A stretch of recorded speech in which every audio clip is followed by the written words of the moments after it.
और एल्विश यादव पर पुलिस सूत्रों के हवाले से एक बड़ा खुलासा सामने आ रहा है। पार्टी में सांपों के जहर की बात कबूली। सूत्रों के हवाले से यह जानकारी, पार्टी में सांप का जहर मंगवाया गया था। दूसरे आरोपियों से संपर्क की बात भी कबूली। पार्टी में सांप मंगवाने की बात भी कबूली।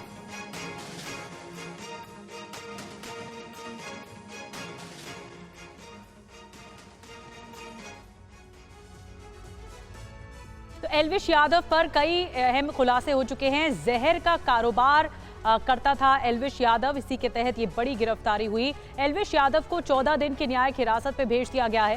नोएडा पुलिस ने एल्विश यादव पर एनडीपीएस एक्ट लगाया है।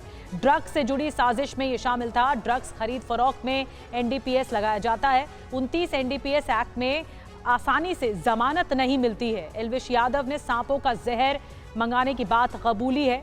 पुलिस के सामने सांपों के जहर के इस्तेमाल की बात भी कबूल की है। एल्विश गिरफ्तार हुआ है। आरोपियों से अलग अलग पार्टियों में भी मिल चुका है। ये भी जानकारी खुद एल्विश ने दी। पुलिस को सभी गिरफ्तार आरोपियों के संपर्क में रहा एल्विश यादव। 8 नवंबर को नोएडा पुलिस ने एल्विश यादव पर एफआईआर दर्ज की थी।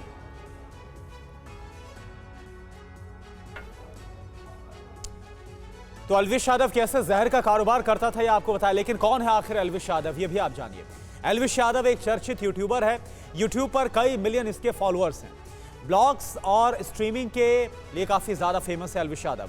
सोशल मीडिया पर यह काफी लोकप्रिय है। इंस्टाग्राम की अगर बात की जाए तो एल्विश यादव के 13 मिलियन फॉलोअर्स हैं। यूट्यूब पर एल्विश यादव के 2 चैनल्स हैं। यूट्यूब पर फनी वीडियो एल्विश यादव बनाता है और इसके अलावा बिग बॉस OTT 2 का विनर भी एल्विश यादव रह चुका है और इसी के बाद ये चर्चा में आया। जितेंद्र, अब ये बताइए कि एल्विश यादव पहले तो इनकार कर रहा था कि उसने किसी भी सांप की तस्करी या फिर इसके जहर को नहीं मंगवाया, ये सब कुछ झूठ है। लेकिन अब जब खुद एल्विश यादव ये सब कुछ कबूल कर रहा है तो किस तरह से उसकी मुसीबतें अब बढ़ती हुई नजर आ रही हैं? जी बिल्कुल, देखिए मुकदमा दर्ज करने के बाद जिन 5 आरोपियों को, जिनमें सपेरे भी शामिल थे और एक राहुल नाम का शख्स जो कि ऑर्गेनाइजर था, उसकी गिरफ्तारी हुई। इन सभी से पूछताछ के दौरान एल्विश यादव का नाम सबसे पहले सामने आया था। उस दौरान कई राउंड एल्विश यादव से नोएडा पुलिस ने पूछताछ भी की। इसी बीच नोएडा पुलिस ने कई साक्ष्य भी जुटाए इस केस को लेकर। वो सीधे तौर पर एल्विश यादव के खिलाफ गए।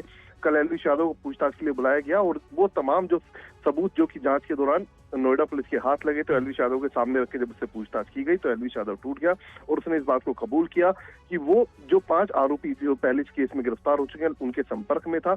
इसके अलावा जो सांपों का जहर है उसका इस्तेमाल उसने किया। साथ ही और जो राहुल जो ऑर्गेनाइजर है इस तरीके की रेव पार्टीज का, उसके भी लगातार संपर्क में था। और एल्विश यादव को ना सिर्फ सांपों के जो स्नेक वेनम होता है उसके ना सिर्फ रेट के बारे में पता था, बल्कि सप्लाई कहाँ से होता है इस चेन के बारे में एल्विश यादव बखूबी जानता था।